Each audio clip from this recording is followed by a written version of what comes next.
મિત્રો કેમ છો? મજામાં? આજે તો ફાધર્સ ડે છે, એટલે દરેકને મારા તરફથી હેપી ફાધર્સ ડે.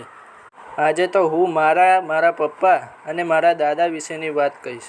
જ્યારે હું નાનો હતો ત્યારે દરેક અઠવાડિયે મને કંઈક ના કંઈક વાગ્યા કરતું હતું, કારણ કે હું મસ્તીખોર બહુ હતો. એક દિવસ હું જ્યારે કબડ્ડી રમતો હતો ત્યારે મને કબડ્ડી રમતા રમતા હોઠે વાગી ગયું અને પછી ત્યારબાદ મારો આખો વ્હાઈટ શર્ટ લોહી થઈ ગયું અને મારો એક ફ્રેન્ડ એ મને ઘરે મૂકવા આવ્યો.